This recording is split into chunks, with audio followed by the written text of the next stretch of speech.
Sadashivasamarambam Shankaracharya Madhyamam Asmadacharya Paryantam Vande Guru Paramparam Visharo Guratmeti Bhuti Veda Vibhagine Vyomabda Vyapta Dehaya Dakshinamurtaye Namaha Savavedanta Siddhanta Gocharam Tamagocharam Govindam Paramanandam Satguru Pranatoshmaham Om Om Shanti Shanti Shanti Om Namaste Om Ishwara. So 12th chapter verse 3 and 4 page 2159, having restrained the sense organs, being well-minded towards everyone, being equanimous, and friendly, lovingly towards all beings, respectful towards all beings, being interested in the welfare of all beings, he's saying here. Some devotees meditate upon the imperishable Brahman, which is indefinable, unmanifest, all-pervading, incomprehensible, immutable, immovable, and eternal. So those are the people who are going to understand my true nature. They say they attain me. They attain the understand of my true nature as identical to their own nature. So it begins here with discipline, restraining the mind, the sense organs, and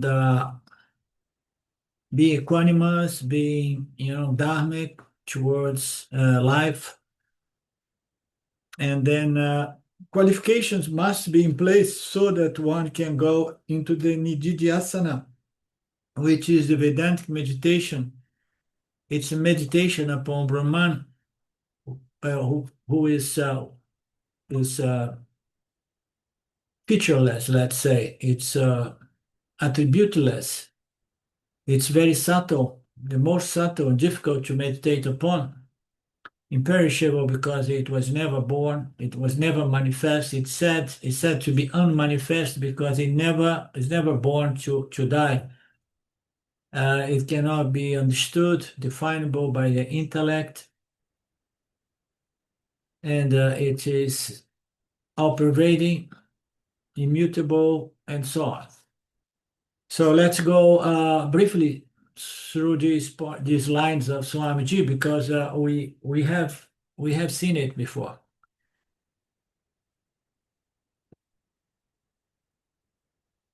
So just to put it in context, we are talking about what was introduced as Bhakti Yoga, which is not an yoga, but it is something without which no yoga will bear fruits. So this meditation upon Nirguneshwara is otherwise called Nididhyasana, which goes through Shravana, Manana, Nididhyasana. Therefore, the verse goes, it's in other words, Yani Yoga. Nirguna Ishvara Dhyana is integral part of Yani Yoga sadhana. Okay. So it says that Nirguna Ishvara Dhyana, which is Nididhyasana, is integral part of Yani Yoga. Okay. So what is being said there? It's saying that the implied meaning here is that this Vedantic process requires meditation, dhyana, because a lot of people believe that it's only a question of listening, reading, and understanding. So the meditation is the nididhyasana, just to stay with the teachings, remembering the teachings and seeing how the teachings are reflecting in one's interaction with life and so on. So in the case of the ultimate goal, which is I am limitless conscious existence, the only reality, and I'm whole, full, and complete. So, in which way I'm living from that perspective of knowledge? So, to stay with it is the Vedantic meditation, which is different from meditating upon a meditation of silence, just aiming to find no thoughts, nothing to the extent that I don't even want to inquire or anything. There are two kinds of meditations. One is based on inquire, investigation. I'm investigate upon my true nature, which is the same nature of God. And the other is meditation upon nothing. I just want to reject all thoughts and I don't even want to bring about any investigative thought or inquiry. I don't want to mess with the mind and the intellect in any sort of inquiry. So, nevertheless, Nididhyasana is a meditation that involves mind, meditation that involves thoughts, as opposed to other meditations that involves only absence of mind, thoughts, and any intellectual inquiry. You understand? You see the difference is so clear. And to have a silent mind is only good to the extent that we use that quiet mind to activate it, to inquire into the nature of reality. You have to inquire in the nature. It's a vrit, it's an exercise in the intellect that needs to be done on a certain base, and the base is a quiet mind, a contemplative mind. Right, Mark?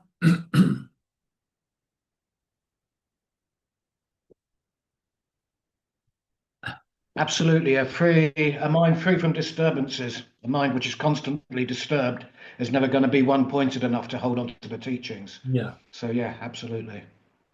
And I'm trying to make a distinction here because he says that meditation, dhyana, is an integral part of Jnana Yoga. Okay, he says Nirguna Ishvara Dhyana, meditation upon the true nature of Brahman, as Nirguna Brahman, is an integral part of this Jnana Yoga sadhana because it's not only about hearing, and resolve my doubts, my intellectual doubts, but then it is to really go into meditation. And it's very subtle, but it's absolutely necessary. Without this deep meditation, moved by the desire to know oneself as consciousness, pure consciousness, is absolutely compulsory in this process of self-recognition, self-knowledge. It may be that some people recognize the self intuitively without contact with these revelations and without even making an effort to just in the silence, maybe, Ramji used to play with it.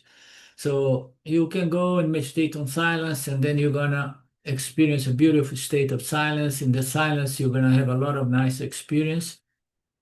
And then he used to say, so you enter the silence as self-ignorant, and you leave the silence as self-ignorant as before. So the point is, silence is only good to that extent that we can do the Vedantic meditation, which is bring the mind to the teachings, the Upanishad teachings that are revealing to oneself one's true real nature as limitless consciousness, non-dual consciousness, and not the mind.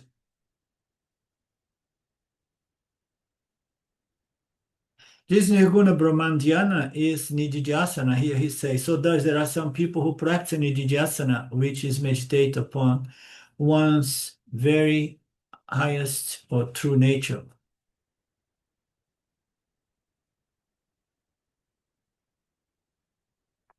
Some other people meditate upon Aksharam. Aksharam means the absolute Brahman. So it's the same thing. Nirguna Ishvara, Nirguna Brahman. He's just he's just quoting again the verse that we just read, a combination of two verses. And what is the description of Nirguna Ishvara? Several words, and we just read it. Let's take the description literally. Not perceptible to any sense organ. We have five organs, five senses. Everyone is perceiving attributes of these, five basic elements, subtle elements. Well, no, not subtle, manifest elements, attributes of color, sound, and taste, touch, and so on. So every one of these is going to give us some data of our environment, some perception, sensory perception, smell, and so on.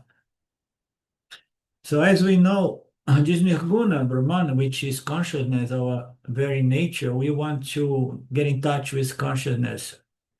We hear a lot of people say, I want to expand my consciousness, So if they come to Vedanta, they get shocked because it says very clearly that consciousness is nirvikaraha. It does not suffer any contraction or expansion.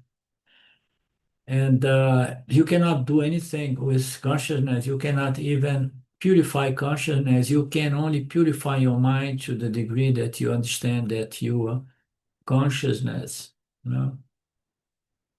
So we have these five sense organs that access the world. They are all built from the five elements, And then we say, okay, but the big deal here is to work on consciousness. And then more often, almost invariably, people superimpose the mind on consciousness. They start working on their mind, try to develop a certain mystical mind or extra natural mind.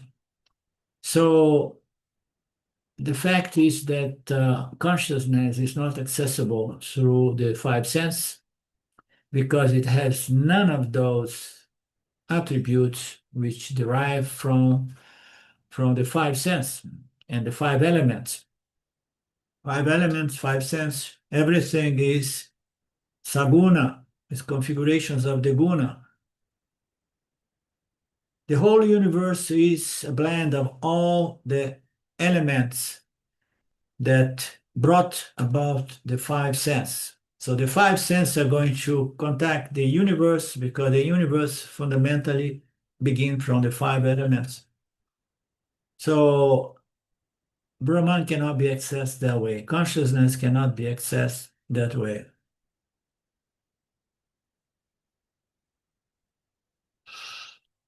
You want to make a test, maybe? So I'm just saying, like, you just close all your five senses and you understand that the entire world disappears for you.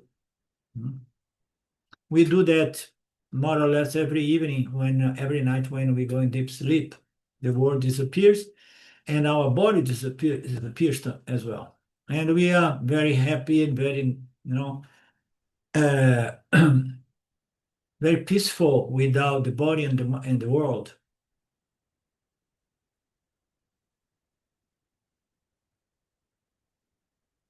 Therefore, it's called avyaktam, this nirguna Brahman. So that means that the original Krishna, we see this word, the original Krishna and the apparent Krishna. So the original Krishna is nirguna Krishna, cannot be seen. And how about the apparent Krishna? The apparent Krishna can be seen, can be heard, can be touched, can be smelled, and so on. So we have true natures. We have our original nature and our apparent nature. The original nature, more often than not in our sampradaya, is referred to as original consciousness and then reflected consciousness, which is the mind. So what about Adaram, Maduram, Vandaram, blah, blah, blah. So beautiful lipped Krishna. So what about Krishna, the Saguna Krishna? According to Krishna himself, they are all non-original Krishna. So he say, oh, this Krishna you're seeing here is a fake one. I'm sorry. My true nature, the true Krishna is absolutely unperceivable. It's beyond unperceivable. Unperceivable. It's something without any feature, any characteristic. So you're not going to like me. How so? Because there is nothing for you to like or dislike, because I don't have any feature. There is nothing about me. So it's not very attractive for most people to understand the true nature of the I, the self, the Atma, because people like the features of this universe. The non-original Krishna is Maya Manusha Vesa. You start with Maya Vesha, but you have to grow up until you transcend the guna, the prakriti of Maya, and then your relationship with you. If you work on God, your relationship with Saguna God, the deities and so on, the non-original gods, until you get settled enough to meditate upon the original God, the original self. So if you do that from the standpoint of the religious standpoint of searching for the nature of God, Saguna God and Nirguna God, you're gonna understand, that you begin with these deities and then you go. Once you have the subtle and pure, refined mind, you're gonna be able to appreciate the original God as no feature, no attribute, no qualities, just witnessing consciousness. Huh? So the only reality is, oh, no, I don't want to live alone, so I like diversity. I like to associate with people, places, and karmas and parabhadas. So no, you are alone, and it feels very good. But how can I know? So when you go to deep sleep, you have no association. You are so happy and peaceful. All those parallels that we have to remember, so that we remove any element of fear regarding self-realization. So here he's saying, original, non-original, you start with the gods, the Prakriti, the Maya, the Saguna gods, until you transcend that, until you meditate upon the true nature of the Lord. Now, what I was going to say, and people who do not have much of the religious orientation, they begin searching for what? The nature of the mind, because they believe that the mind is consciousness. And then they feel like, so if I expand my mind, enough, and then maybe, I'm gonna be enlightened, because I'm expanding consciousness, I'm expanding I'm having a super mind. So if you go that way, because this is a superimposition of the mind upon consciousness, if you go that way, meditate on the self as the mind, as the ego, what is there behind the mind? What is there? What's the true nature of the mind? You're not looking for God, you're looking to understand the true nature of the mind. That's another way to go. It's not as easy because if you leave God outside, you don't purify and refine the mind as fast as if you include God in this process. So, but is similar is the process. You begin looking for the nature of the mind. What is there behind the mind? What is the silence behind the mind? And then you may stumble on pure limitless consciousness, and then you get it. Investigating the superimposition of pure sattva guna as the true nature of the mind, you may come to nirguna mind, which is pure limitless consciousness. You begin searching for the understanding of the nature of saguna God. You may come slowly but surely to the understanding of the true nature of the original God, which is but everyone's real nature. There are many things which cannot be perceived by the organs, but they can conceive by the mind. And then we looked into these concepts. No? The mind has objects of conceptualization, ideas, notions. They are sometimes they are good notions, good ideas, good thoughts. Sometimes are bad. They are wrong. They are mistaken. So all of these are mental concepts. They are objects of concepts. I have to be very careful with our minds. The objects entertained by our minds or the notions and ideas, because most of these notions and ideas, they are based on self-ignorance. And they are very self-limiting, self-insulting, as Ramji used to say, The way I think about myself is an insultation to what I am as limitless consciousness. So we have to be careful with the concepts which are objects in consciousness that identify with. So, but they are all objects. So those are objects, but conceptual objects as opposed to physical objects. Krishna puts another bombshell and to say that consciousness, I, as limitless Nirguna Brahman, cannot be conceived nor be delivered. If conceived, delivered is assured. So if I can conceive, I can get there.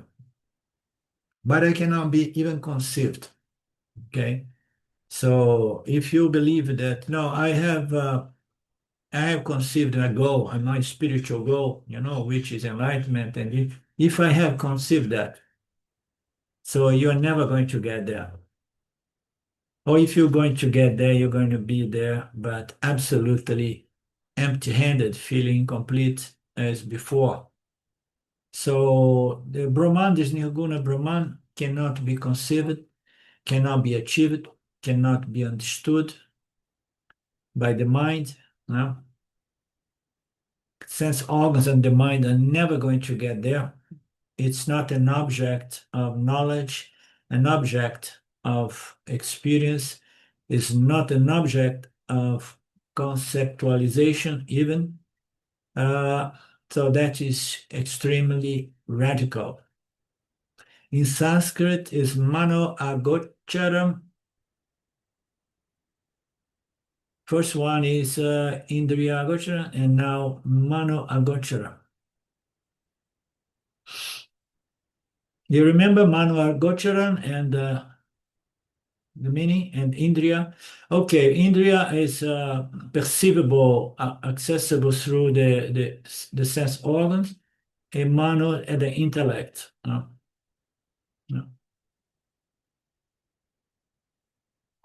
If the Lord cannot be perceived or conceived, how can you talk about the Lord? How can you meditate upon the Lord? That's a good one. Because words are sound symbols used to communicate the objects which are either perceived by you or conceived by you. That's very clear. This is a nice passage.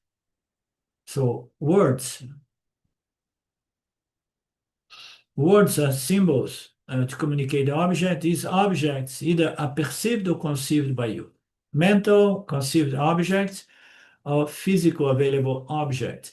So you see this when was invented for the first time, we perceived things, a microphone or clip or whatever. We use words to communicate this, the presence of this sensory object, or some objects which were mentally conceived, such as a mathematic formula. When God is, means the nirguna, God is neither sensorially perceived nor mentally, intellectually conceived. It's not an object of conception either. How can you have words to describe this, the true nature of the original God? No. That's why people believe that Vedantins or people like us, we are deluded. You understand? We look at them and we say, we think that you guys are deluded to believe that this physical inert matter called the universe, is all there is. How could it come into place to provide human consciousness and the consciousness of all living creatures? A universe which is beautifully, intelligently projected and sustained. The design shows that there is an intelligence principle behind it, and this intelligent principle we call God. But they think we are crazy because they don't have the refinement, the sensitivity to see God. They only see the namarupas of God. So they only see the gross aspect of God, which is the physical material and subtle concepts as well. They don't even go very deep philosophically to understand. They are just materialistic people. You understand? And they think that we are deluded not to see, to believe that there is such a thing as a God, the creator, and not to say that we can never go to them to say that the God, the creator, is the non-original God. If we say that, and then they say, so you guys, Vedantin, are beyond deluded people. You are crazy, You are just tripping. There is no good outcome in this process of yours. Huh? So how can we talk about a God? There is no language to describe something that cannot be perceived or conceived even. No language. Therefore, we have the language of the declarations of the Upanishads that points to the fact that there is only one way to know God as your very nature, as your conscious existing nature. It's you, and it's everything around you. This is God. But the mind has to be very, very sensitized, to understand and to begin seeing God. These materialistic people sees only the gross aspect of God, which is equivalent to say that they don't see God, they just see the elements, the subtle elements, the physical elements, the chemical elements, and then the physical element. They just see matter and energy, and they're exploring matter and energy, trying to know reality. We see Mitya reject the idea that there is a God, the creator, and much less the idea that God is the consciousness of the observer, of the scientists trying to find the God particle, and so on. Therefore, these materialist people will never understand God. The scientists will never understand God. They are so sure that there is no such a thing as God. There is only matter and energy. Fundamental doubt will arise whether there is such a thing, which is a God that cannot be conceived or perceived. Is there any possibility at all of the existence of this God, or these people are just tripping? They are following the rich. The rich, most probably, they were drinking or smoking something. They came up with all of these declarations. So how can we know that we are not being misled, Mark? How can we know? How on which base we can just Well, we put our trust in the scriptures, and then we do self-experimentation. Look at the scriptures, listen, contemplate, and then finally we ask ourselves, is this the truth, by looking into ourselves. And if we look at the three states, it's obvious that I'm alive and living through all three states, and I'm beyond the three states. The three states come and appear in me and disappear within me also.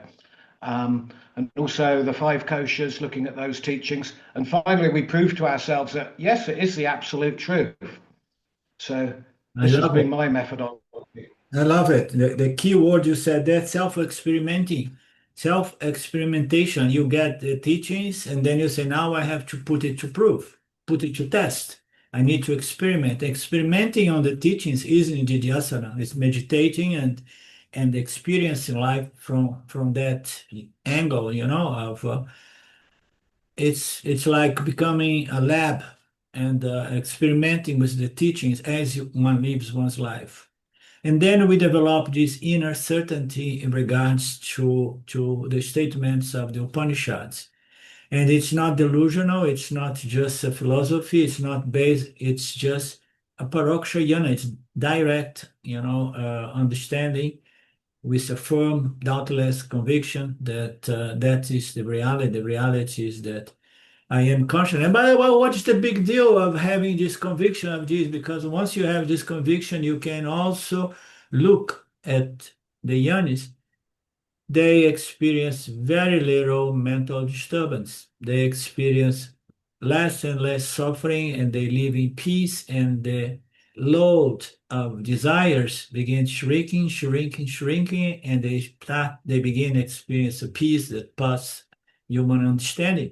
So there are many ways we can observe and put it to test on ourselves and on others.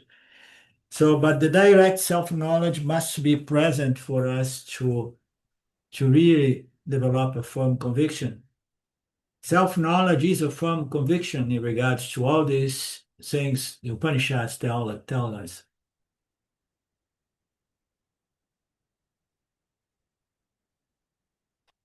So it's not a bluff, it's not a philosophy.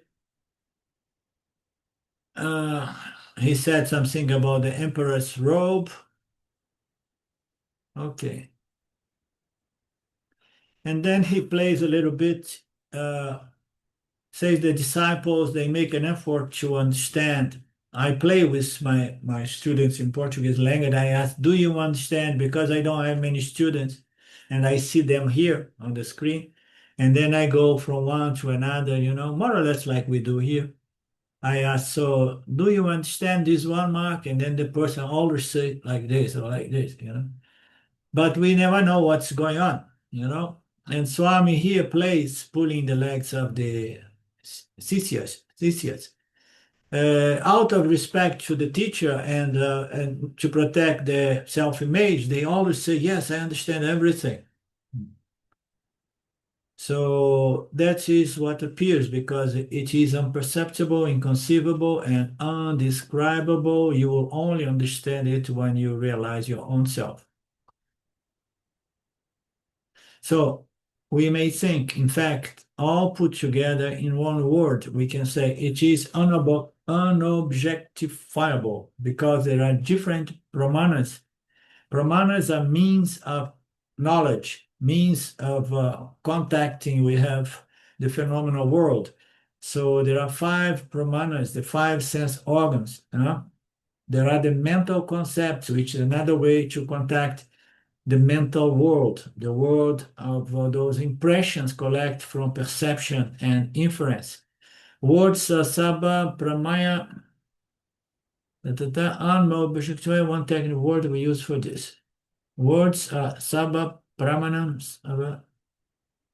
okay, meaning to say unobjectifiable or unobjectifiable. One technical word we use for this, aprameya, beyond or not accessible through the sense organs, and the mind. The mind comes with another word as well. Aprameya is not accessible through the five senses, and mana is aprameya. So as we know, we cannot access this by the perception and inference, and even through philosophical concepts in regards to the nature of God, the nature of the self, the nature of enlightenment, the nature of moksha. And it has to be a self experimentation, as Mark said, you have to put the things to test within yourself.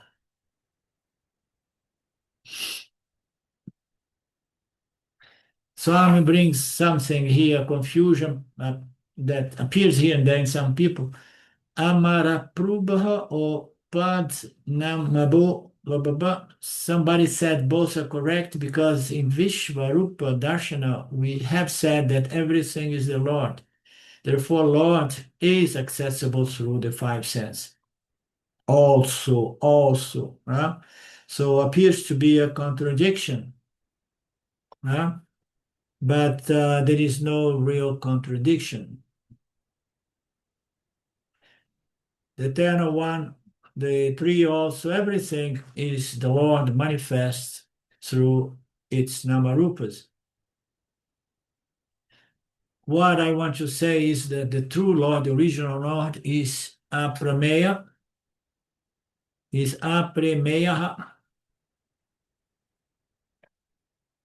and once we say the Lord is an objector, we'll conclude that such a God cannot exist. And Krishna puts another bombshell and say, do you say, he says, do you say that Nirguneshwar is not there? I say he's everywhere. Nirguna Brahman not only exists, but within quotes, Nirguna Brahman is everywhere as the substratum. Nirguna Brahman, Nirguna Krishna is everywhere and everything. And Swamiji says here someplace that can be said, but has to be understood. So the whole discussion here, Swami is bringing up a potential confusion. When we look into the concept of Vishvarupa Ishwara, Ishwara manifests as the entire cosmos. We cannot say that it's not perceived through the sense. We perceive through the sense, and but that is the non-original Ishwara. Saying then since the non-original Ishwara fundamentally is resolved in the original Ishwara, we can say the original Ishwara apparently is also available through perception and inference as the non-original Brahman, non-original Ishwara. No, it's also, but it's also that has to be understood.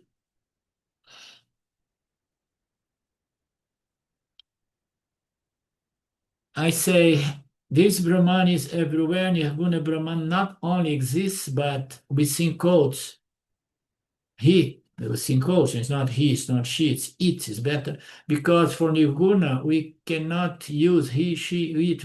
We can use, but we have to use a pronoun. Therefore, you can choose it, she, or he. Nirguna Ishwara is everywhere. Oh, then now it's difficult. And then it's not a he, it's not she, because sometimes I see a woman, sometimes I see a man. So it brings problems as well. So that's why when somebody wrote, God is nowhere, and then one of these Yanis came and said, put a comma after the W and say, God is now here everywhere. Look around. Vedanta will say that Tattvamasi, that is a secret.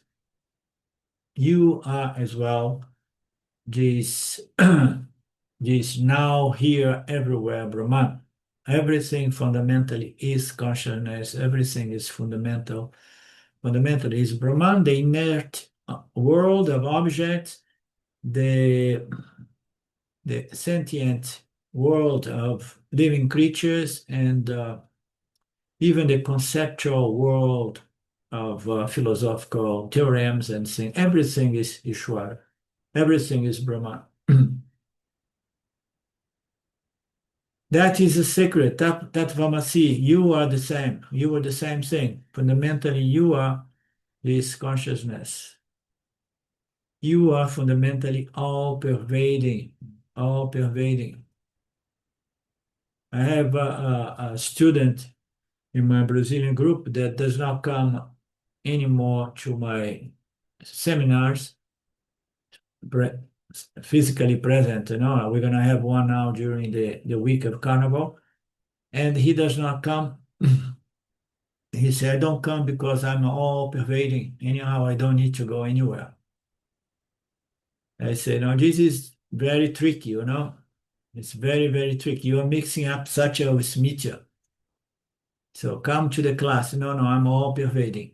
So if the Lord is all pervading, if I am all pervading, how can you understand something that is all pervading? You understand as something that is only reality and something that does not move. Okay? So, of course, our Saguna nature, so our Saguna Atma nature, so the Jiva has two nature, as I have been saying sometimes, Saguna nature and Nirguna nature. My Saguna nature moves, you know. So this student of mine, it moves all day long, and he could move to come here to do a seminar, but he says, no, I don't move. So he has two natures. Saguna nature moves. Nirguna nature does not move. Okay? So a person of Krishna is going to move all around because it's Saguna, is non-original Krishna. And then there is him, he goes to the Mathura, to Dayaraka, from one battlefield to another, a place to another. Everything is possible in the realm of Prakriti. Saguneshwara is finite, Nirguneshwara is formless and infinite. It's all pervading because form always gives the periphery of an object. Anything that has a shape has limitation because the periphery of that which designs a configuration of the Prakriti, and one of, infinite numbers are there, numberless configuration there, and every one of them has this space limitation, which is the border or the form, You cannot say, no, my body ends is infinite. No, it ends here, at the limit of my configuration, the periphery of my physical form. And then there is space, and then there are other configurations. So, but Nirguna Atma, Nirguna Brahman is formless and limitless because it does not have a form. Okay? Since it does not have a form, it's limitless. It is all-pervading, such as space. So I'm just going to explain further this concept of periphery and boundaries. We see every configuration here. Whether this hall, any hall, this room here, is square or rectangular, what is going to define it is what the periphery, the walls, the layout. Therefore, we have to form. Therefore, to have to form is to have a boundary. To have a form is to have a boundary. Okay? Is to limit myself to the boundaries of my physical body. Is to limit Krishna to the boundaries and the features of Saguna Krishna, the non-original Krishna. You can never talk about a form without superimpose a boundary, boundary to something. Therefore, yatra form, boundary. If the Lord does not have an attribute of form, that Lord cannot have boundary. So there are different kinds of limitation. Jesus is special limitation, but if we conceive Krishna as someone with certain attributes and powers and abilities of a good avatar or this and that, that as well is another sort of limitation, It's limited by its attribute. The very attributes of every deity is an element of limitation because if he has this attribute, he cannot have all attributes. That's why the most important, the most expanded understanding of the nature of God is the Vishvarupa or Virat God, because it's the totality of the cosmos, is the totality of all attributes. At least the limitation imposed by attributes is somehow is cancelled, because now I'm not limiting God as one shape, and a set of attributes. Now I see God as the entire cosmos and the attributes of everything that exists in the universe. So all of that are limitations.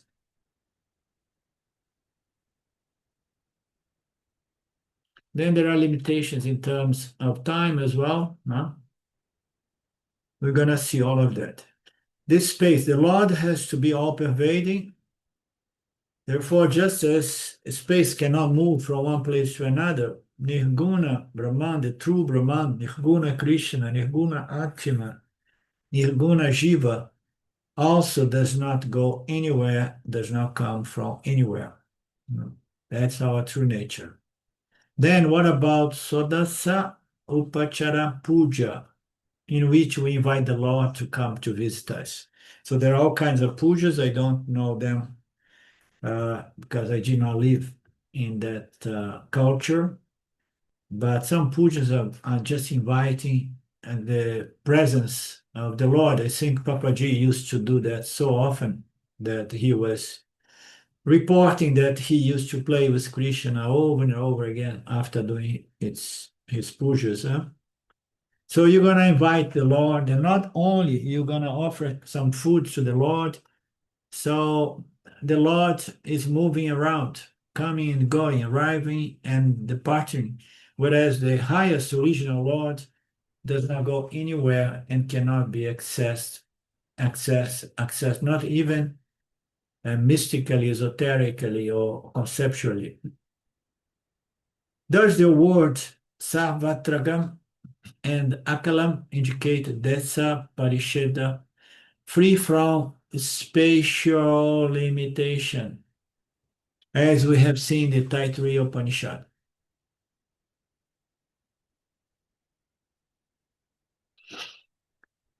The next feature presenting those two verses is Kutastam. Kutastam. Kutastam means nirvikara. It does not change, free from modifications. We have seen 6 modifications in the teachings.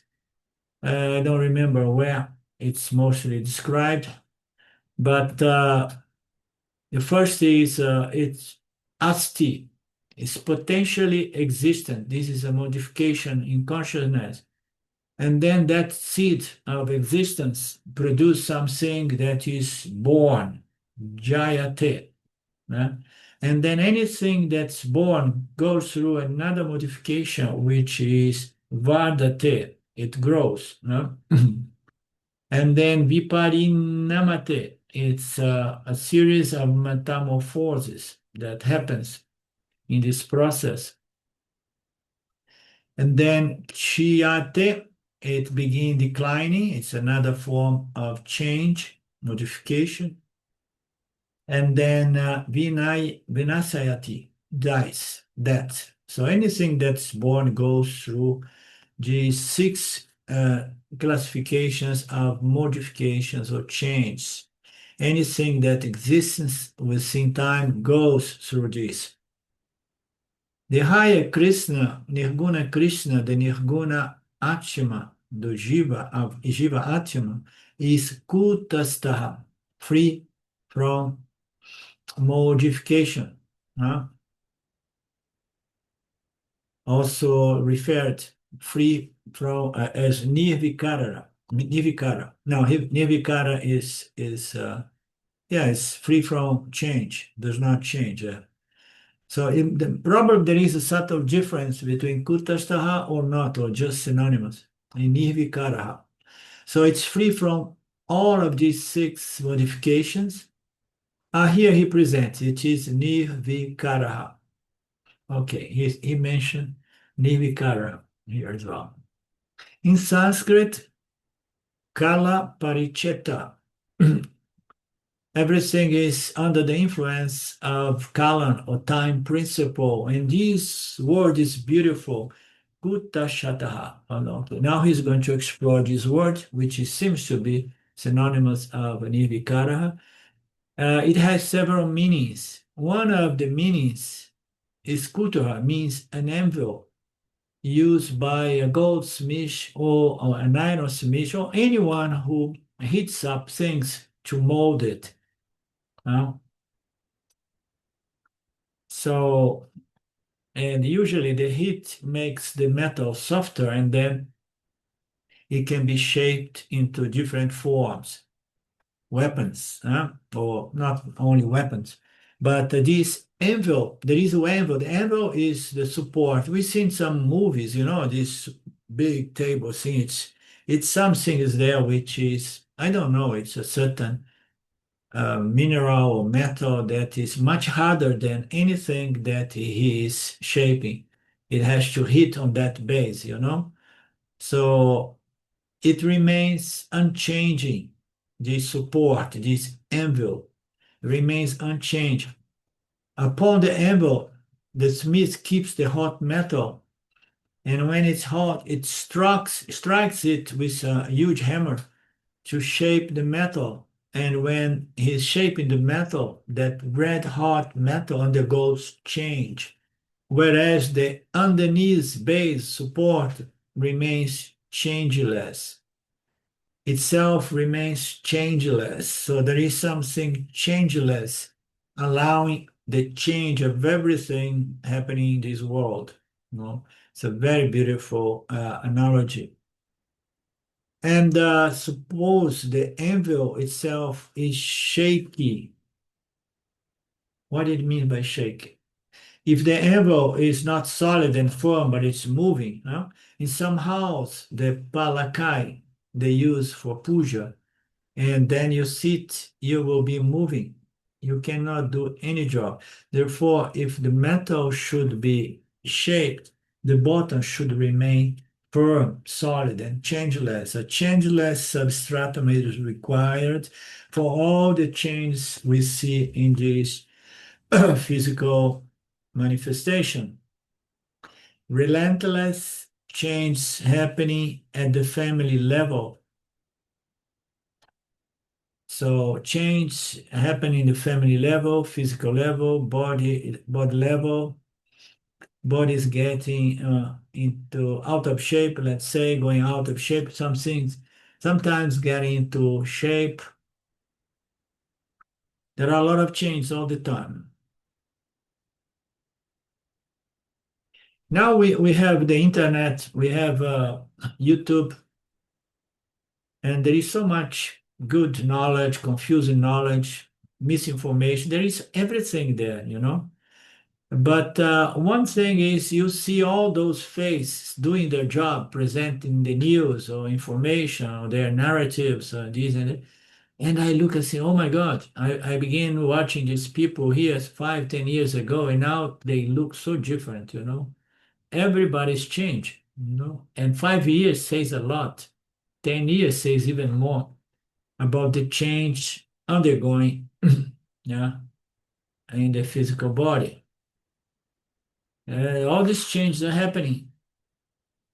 So what is the changeless substratum behind all this change? Not only allowing the change to happen, but witnessing the change. So I'm talking about witnessing the change of other physical bodies, but the main goal is us to witness the change of our own physical body, the change of our mind, our thoughts, so that we can identify that which is changeless within the recognition of all change. So that's the goal. The changes are happening, but there is this witnessing consciousness that does not change. The witness of the change should not be changing, because if witnessing would change and the world is changed, we would never be able to witness anything. Because the same principle that is witnessing here something and it says, oh, this is a pair of glass, and then next moment it completely changed, and then it has a different view of this pair of glass because it has changed. So if we change from moment to moment, we would not be able to gain knowledge of anything. So there is something we see in ourselves, we see in our mind. The mind is changed, but consciousness is there, anchoring the mind and say, hey, you don't change. You're a scientist now, don't change. Just stay put at least for 1 year doing this research. Suppose I say, Swami presents a very simple example. Suppose I say that the morning class are different from the evening class. So he has class apparently here in the morning, in the evening, maybe. The evening class are different from the morning class. It means what? It means different people come. But if I say that, it implies what? That the teacher is the same. Only the same teacher can, assess both and witness and say, no, the people change. So it means the teacher does not change. The knower of change must be an unchanging subject principle, okay, the true nature of change. And then again, no, it's a nice example, but the mind changes and we witness things and we interpret things. That's why this word witnessing is so important. Witnessing should be a principle. We see in the courts and everywhere. You're a witness, you should not allow any of your biases or personal tendencies or interpretations to witness and finally give your opinion. You understand? So this witnessing is a beautiful word, often referred to pure consciousness, because there is that aspect of our mind that sees things without any mental, emotional involvement, just sees, witnessing. The goal of meditation in many circles is to develop this sense of the witnessing mind, witnessing consciousness. You look at things, even in the mind of a Yanni, there are moments without any effort. In the mind of everybody, there are moments that without effort, we will look at things without judgments, without sentiments, without emotion, without involvement. We just watch everything. Is consciousness, you know, working through the mind, and the mind is very sattvic and it's reflecting the nature of consciousness, often referring as the witnessing conscious non-experienced entity, which becomes an experienced entity when manifests through the mind. I love this Sakshi Chaitanya, witnessing consciousness.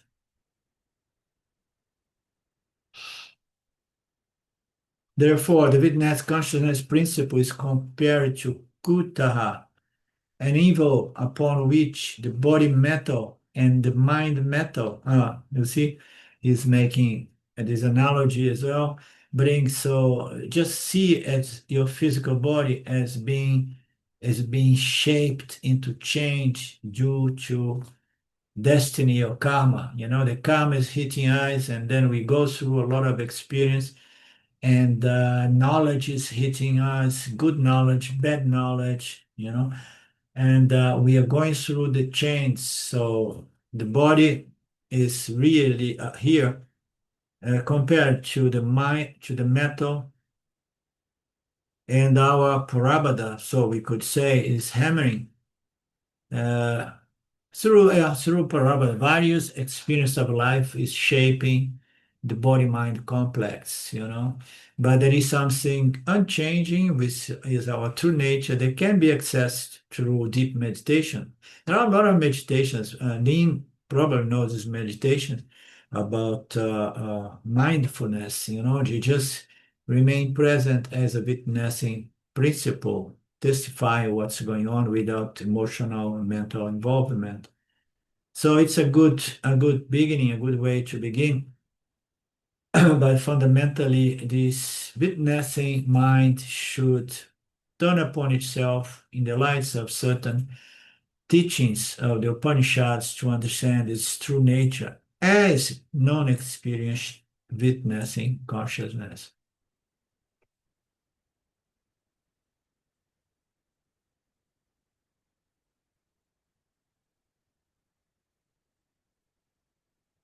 So everything is happening, all hammering takes place. The Parabhada is hammering at us again and again, and the body-mind is changed,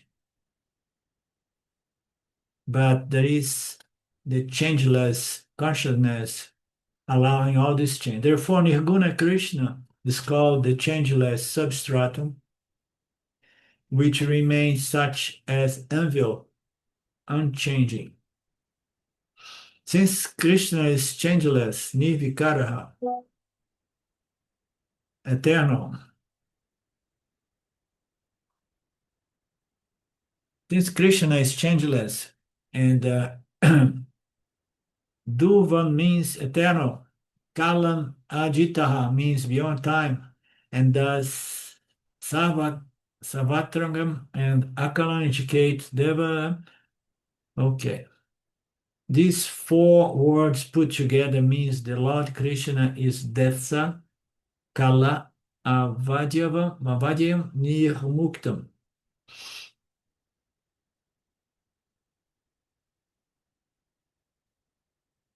Okay. So did you do some work on this long sentence of Sanskrit words here?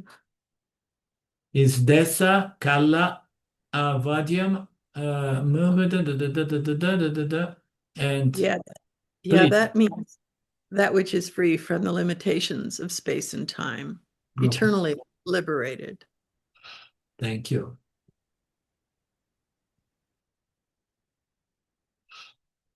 Yeah, limitations of space and time.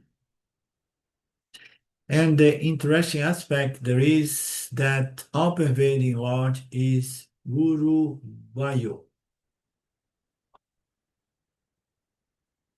How do you understand to resolve this contradiction? How do you resolve the contradiction? By adding also the all-pervading Guru Vayu Paramnam is Guru Yayu also. So Kutastam Akalam Nuvam, such an Nirguna Brahman, some people meditate as part of Jnana Yoga, as part of Shravana Manana Nididhyasana. So is this the same concept that I simplified last time, saying that Nirguna, Saguna Brahman fundamentally is Nirguna, therefore it is both also? Same concept?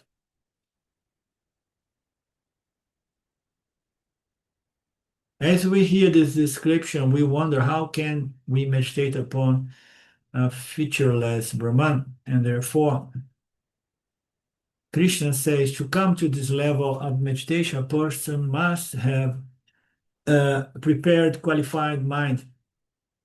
So next question is going to deal with these qualifications. As we have seen, it appears in every one of our scriptures, and the Gita appears many times during the Gita. So to be able to move into Jnana Yoga and Nididhyasana, the mind must be qualified. In this verse, does not appear right now. It appears a little bit down here. It's a nice verse. Oh, there is a lot of things before we get there. No, what is the verse number 4? 3 and 4 came together. See, yeah, it is built into that verse. No? It's built. The qualification is built into that last verse. Yeah.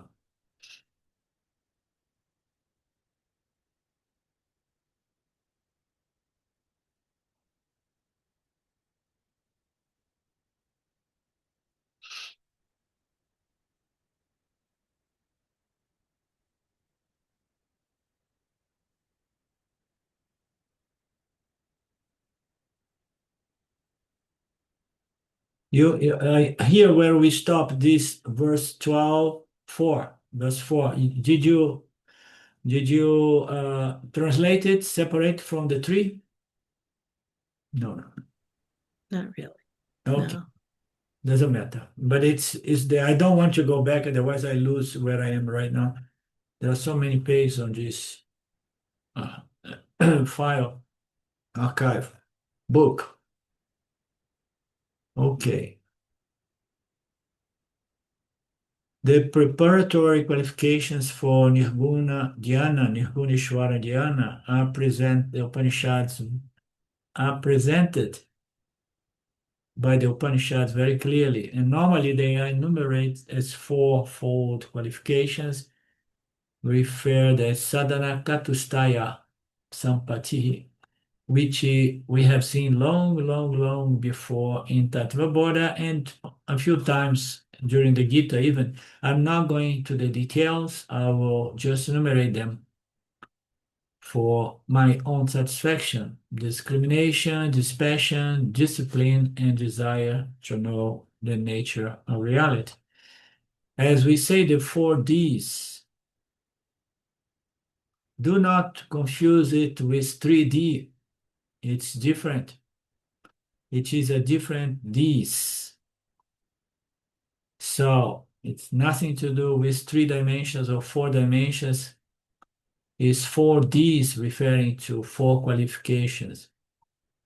Those who have not gone through Tattva will be confused. The fourfold qualifications are present in a brief manner in this particular verse. So one qualification that Krishna, it's already past the time. Okay. We meet next Monday. Are we good? Monday, Tuesday? Om Purnamada Purnamidam Purnamudachyate Purnasya Purnamadaya Purnameva Vashishate. Om Shanti Shanti Shanti. Om Shwara Namaste. Good weekend. We have no, the New Year's is after the Monday, after Monday and Tuesday. Yeah, my mind is a little bit like this today. I'm changing my diet and going back to try to do breakfast without coffee, and sometimes it has an effect on me. Okay, namaste. Thank you. See you soon. See you later, alligator. Okay, in a while, crocodile. There you go. Okay, Thanks. bye-bye. Bye.